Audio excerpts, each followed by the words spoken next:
चार्थे सुभिज्ञ स्वराट तेने ब्रह्म हृदय आदि कवये मुह्यन्ति यत्सूरयः तेजो वारि मृदां यथा विनिमयो यत्र त्रिसर्गो मृषा धाम्ना स्वेन सदा निरस्तकुहकं सत्यं परं धीमहि।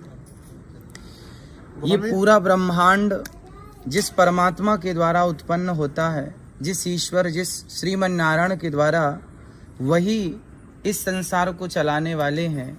और भगवान की मर्जी के बिना, ईश्वर की मर्जी के बिना पत्ता नहीं हिलता। ये सत्य है कि हमारे और आपके भीतर ईश्वर ही बैठ कर के हर प्रकार की गतिविधि नियंत्रित कर रहे हैं। भगवान के द्वारा ये संसार संचालित कैसे होता है? जैसे आप जैसे तपस्वी संतों के द्वारा भगवान ही इस रूप में आकर के और हम सभी को ये पॉजिटिव ऊर्जा एनर्जी देते हैं। और एक संत की तपस्या से हमें लगता है कि पूरा देश सुरक्षित होता है। एक संत समागम हरि कथा दुर्लभ तुलसी दोए सुत दारा और लक्ष्मी पापी के भी होए। भगवान का नाम, भगवान का दर्शन, भगवान की कथा। भगवान कहते हैं मोते अधिक संत कर लेखा, हमसे ज्यादा संतों में हमारा दर्शन करो। भगवान कहाँ है?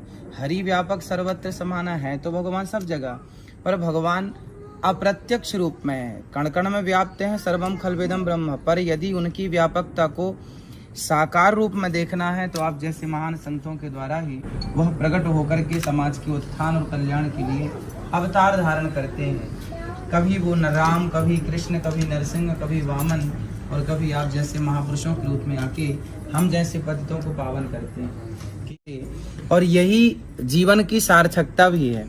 हम तो आपसे ये निवेदन करेंगे कि आप हम जैसे सभी प्राणियों को ये बताएं कि आप जिस परम तत्व का ध्यान करते हैं वो परम तत्व क्या है, वो परम तत्व कौन है, और आप जिस प्रकार से ध्यान करते हैं उसकी विधि क्या है, ताकि ये जीव मात्र का भी कल्याण आपके द्वारा हो सके।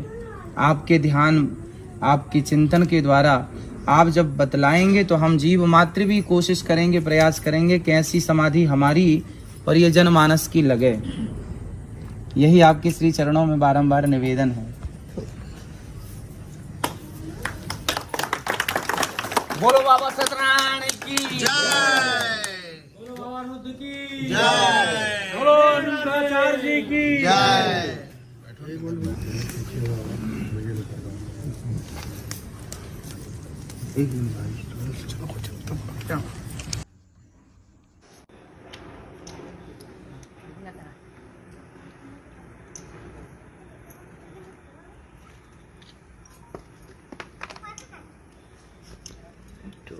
भगवान के नाम का आश्रय हम सबको लेना चाहिए। और जैसा कि स्वामी जी आपको हमने अभी देखा कि आप भी ध्यान मस्त थे, और यही जीवन की सार्थकता भी है। हम तो